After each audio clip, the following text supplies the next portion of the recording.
जिला पुलिस पश्चिम द्वारा त्वरित कार्रवाई करते हुए मालिक, चालक व खलासी को गिरफ्तार करने के साथ डंपर को किया जब्त। इसके अलावा एक जेसीबी को भी किया जब्त। घटना में प्रयुक्त स्कॉर्पियो गाड़ी को भी किया जब्त। घटना में शरीक अन्य मुलजिमों को भी जल्द ही गिरफ्तार किया जाकर विधि सम्मत कार्रवाई की जाएगी। एफआईआर देरी से दर्ज करने के संबंध में मामला संज्ञान में आने पर थानाधिकारी व संबंधित हेड कांस्टेबल के खिलाफ विभागीय जांच प्रारंभ कर दी गई है।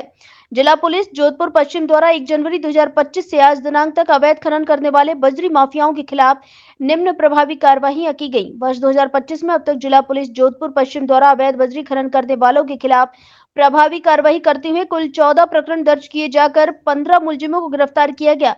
पुलिस कार्रवाई में कुल 33 वाहन जेसीबी जब्त किए गए। ड्रोन सर्विलांस व लोकल मुखबिरी के आधार पर अवैध बजरी के भंडारण को चिन्हित करते हुए 2025 में अब तक कुल 2490 टन अवैध बजरी भंडारण का नष्टीकरण किया जा चुका है। अवैध बजरी खनन को रोकने के लिए जिला पुलिस जोधपुर पश्चिम के लूड़ी नदी क्षेत्र में 18 जगहों पर नाके लगाए जाकर अवैध खनन करने वालों के खिलाफ 24 घंटे निगरानी रखी जा रही है। अवैध बजरी खनन करके संपत्ति अर्जित करने वाले व्यक्तियों को चिन्हित किया जाकर 107 बीएनएस के तहत कार्रवाई की जाएगी। बिना नंबरी डंपर जेसीबी जो अवैध खनन में प्रयुक्त हो रहे हैं उनको चिन्हित किया गया है और उनके खिलाफ विधि सम्मत कार्रवाई की जा रही है। अवैध बजरी खनन में पूर्व के चालान शुदा या संदिग्ध व्यक्तियों को रोजाना बद्ध तरीके से चिन्हित करते हुए विधि सम्मत कार्रवाई की जा रही है। जोधपुर पुलिस कमिश्नरेट अवैध खनन को रोकने के लिए प्रतिबद्ध है। बजरी के अवैध खनन की रोकथाम हेतु पिछले कुछ दिनों में काफी प्रभावी कार्रवाई की गई। अगर मैं इस साल की बात करूं, अभी जनवरी और फरवरी का भी जितना महीना बीता है, तो हमने टोटल 14 प्रकरण दर्ज किए हैं और 15 गिरफ्तारियां की हैं। करीब हमने 33 वाहन, जिसमें डंपर और जेसीबी शामिल है, 33 वाहनों को जब्त किया है। साथ ही साथ ड्रोन से सर्वेलेंस करके और लोकल आसूचना को सक्रिय करके करीब 2500 टन अवैध बजरी का जो स्टॉक था उसको हमने माइनिंग विभाग के द्वारा सीज कराया है। जितने बिना नंबरी जो डंपर चलते हैं, जेसीबी चलते हैं, खासकर जो इन तरह की गतिविधियों में जो इस्तेमाल होते हैं, उनको हमने बिल्कुल योजनाबद्ध तरीके से चिन्हित किया है और उनके विरुद्ध भी जो भी कानून में प्रावधान है उनके विरुद्ध भी हम कार्रवाई कर रहे हैं, चाहे वो 38 पुलिस एक्ट में हो या फिर हेनरी एक्ट में। और साथ ही साथ एक और जो अभी बीएनएसएस में, भारतीय नागरिक सुरक्षा संहिता में एक नई धारा है 107, जिसमें अगर अपराध से जो अर्जित अवैध संपत्ति है उनके विरुद्ध हम कार्रवाई कर सकते हैं। तो हमने ऐसे लोगों को भी चिन्हित किया है जो पहले के चालानशुदा अपराधी हैं या जिनके विरुद्ध प्रकरण दर्ज है, जो इस तरीके का काम करते हैं और जिन्होंने अवैध तरीके से संपत्ति अर्जित की है, उनके विरुद्ध भी हम प्रपोजल्स बना रहे हैं और जल्दी हम 107 बीएनएसएस में उनके विरुद्ध भी और उनके संपत्ति के विरुद्ध भी कार्रवाई करेंगे।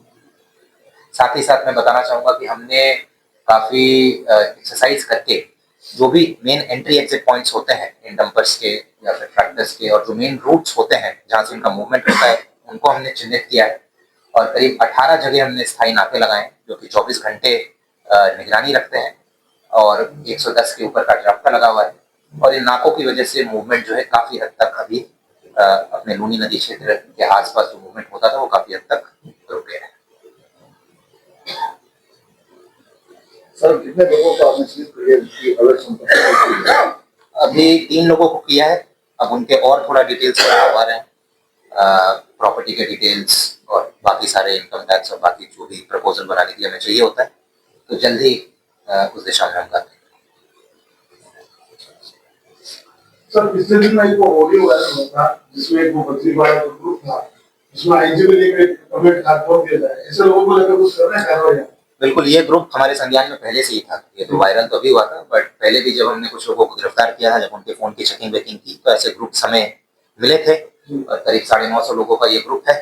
और इनकी हमने, जैसा मैंने बताया कि योजनाबद्ध तरीके से इनका चिन्हित किया है, कौन अपने एरिया के हैं, कौन बाहर के हैं, कौन चालानशुदा है, कौन क्या करते हैं, और उनके विरुद्ध भी जो जो कार्रवाई बनती है, चाहे निरोधात्मक कार्रवाई करवानी हो या फिर कहीं अगर वांछित चल रहे हैं तो फिर गिरफ्तारी करनी हो, तो उसकी भी हमने एक पूरी लिस्ट बनाई है और उनके विरुद्ध हम ऑलरेडी कार्रवाई कर रहे हैं।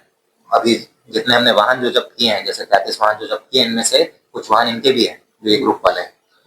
तो जो भी कार्रवाई बनती है अभी ऑलरेडी हम कर रहे हैं और भविष्य में भी की जाएगी। समाधान मेरे लेवल पर नहीं हो सकता है। मेरा काम तो है कि मेरे एरिया में अवैध खनन ना हो, वो मैं सुनिश्चित करा रहा हूँ। सर, कार्रवाई होती है तो एनजीटी का जो एक एक्ट है उसके तहत कार्रवाई की जाती है क्या?